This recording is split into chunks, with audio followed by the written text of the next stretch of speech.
تمام. طيب الفحص الأول بنقدر نفحص البطارية إن كانت على السيارة راكبة أو كانت على طاولة العمل، على السيارة أو على طاولة العمل.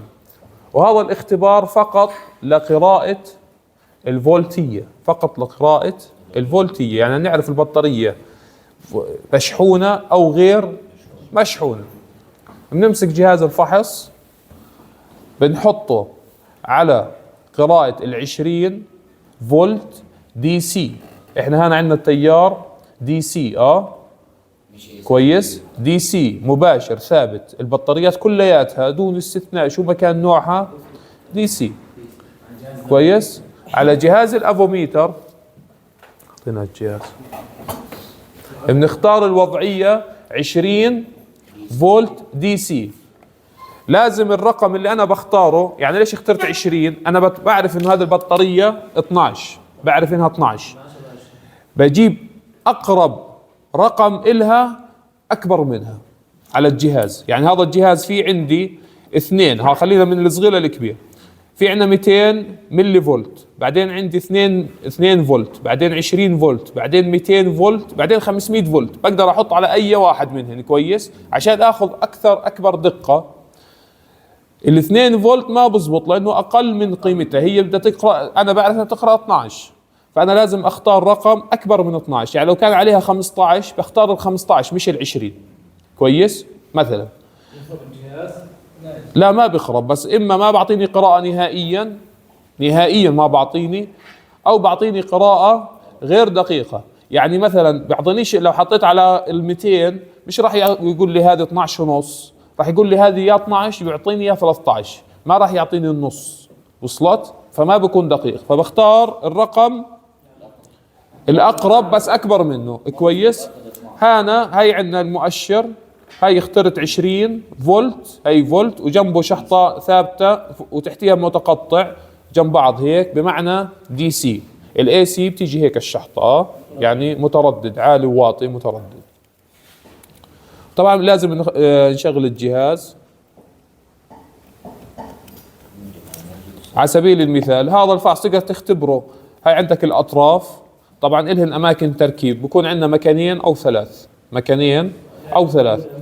المكان في واحد اللي هو الكم المشترك، هذا بتغيرش، الاسود بتغيرش، ما في داعي لا تحركه هان او هان. الاحمر هو اللي بتحركه، هان او هان حسب انت شو بدك تقيس. هو عادة بضل هان، عادة بضل في المكان هذا، بتقيس عليه فولتية وبتقيس عليه مقاومة وبتقيس عليه تيار وكل اشي. الجزء الثاني بيكون للتيار الضعيف، لما انت بتشتغل على تيارات ضعيفة بالملي امبير، او لا عفوا حتى الملي امبير هذا بكون للتيار العالي 10 امبير وفوق، كويس، او بتحمل لغاية 10 امبير حسب الجهاز، كويس. عندك الطرفين، يفضل انك تركب الموجب على الموجب والسالب على السالب. هاي انا اعطاني قراءة قيمتها 12.4، 12.4. لو بدي احط على 200 بدي اشوف قديش بدي اعطيني قراءة، اعطاني 12.4 على 20 12.44، كويس. يعني على 20 12.44 على 20 12.4، يعني قام لي ايش؟ جزء. على 500 اعطاني 11، يعني شو صار؟ اقل دقة. طيب الآن القيمة اللي أنا بدي أحصلها من البطارية، إذا كانت من 12 أو 12 وربع لغاية 12.6، هذه بتكون البطارية إيش؟ مشحونة. ما نحكيش كويسة ومش كويسة، ما بنعرف، إحنا بنحكي مشحونة. وإذا كانت من 10، هو المفروض 10 ونص، بس لو قلنا من 10 لغاية 12 أو 11 ونص، هذه شو بدها؟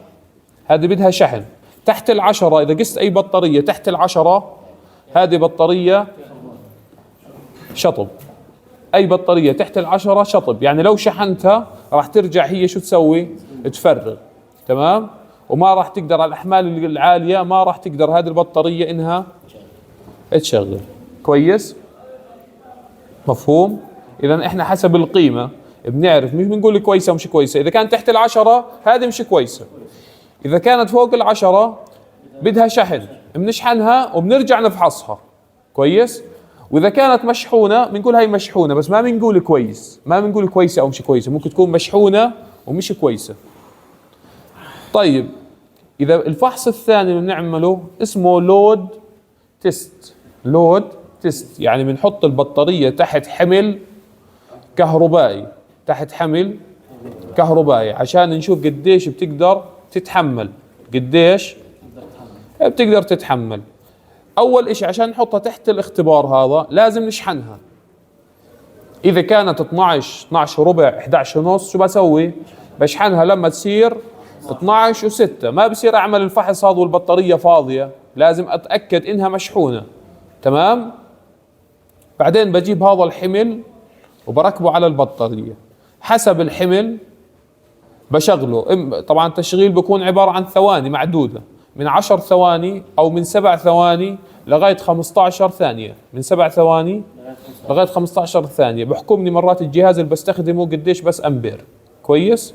وبكون عليه يعني قراءات او شرح كيف انك تستخدمه، يعني في له تعليمات معينة انك تشغله 7 ثواني ولا 10 ولا 15، بيعتمد على هذه البطارية قديش السي سي اي تبعها اللي حكينا عنه قبل شوي.